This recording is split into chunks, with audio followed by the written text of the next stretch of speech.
Did you know that in some ancient kingdoms, prisoners weren't jailed for years, but for centuries? So, answer me this. What would you do after 500 years in captivity? Would you break? Would you surrender? Or would you find a way out of the darkness, even if the world you escaped into was no longer the world you left behind?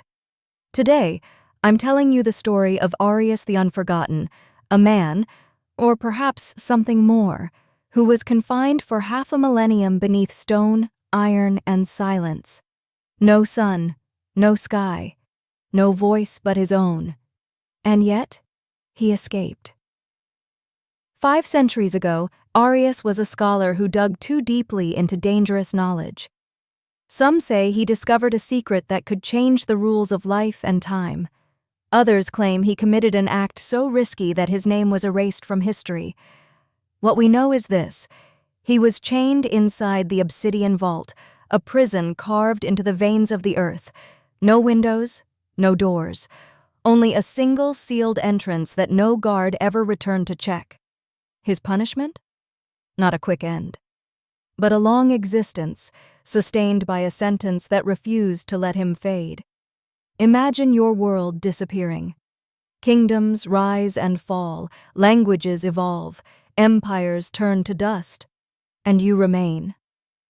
The vault was said to be impossible to break. Its walls were fused with volcanic glass. Strange markings along the stone swallowed sound so no cry could travel. And even if, somehow, he got out, who would believe a man claiming to be 500 years old?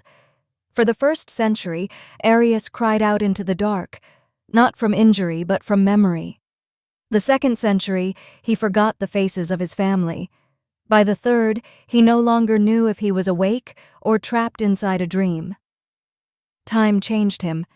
His fear turned into focus. He started to trace every wall, memorize every crack, and listen to the faint movements of the earth. He began forming a plan. He spent decades tapping on stone, shaping rough tools from whatever he could find. He learned to understand silence, when distant tremors hinted at movement above, when long-ago guards once marched near the mountainside. And in the 487th year of his captivity, he found it.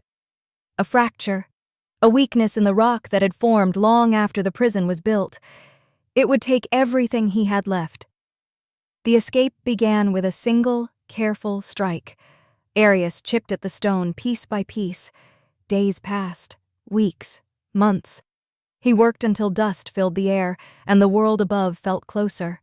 Storms, distant steps, rumbles, centuries of change compressed into faint sound.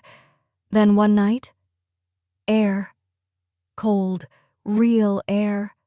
He pulled himself through the narrow opening, his body pressing hard against the earth.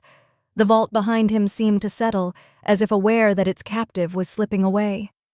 With a final effort, Arius emerged beneath a moon he did not recognize. Sky, stars, wind, things he had forgotten. He collapsed, not with fear, but with something he had not felt in 500 years: freedom. Arius walked into a world where no one knew his name. The kingdoms he loved were gone, replaced by noise and machines and lights brighter than the stars he remembered. He was a relic, and yet also a warning. Because if a person can endure 500 years alone in the dark, what else might be waiting to escape?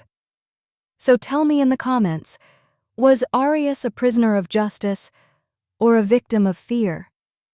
And if you want more stories like this, tales of hidden prisons, mysterious escapes, and secrets buried by time, watch the next video linked on your screen.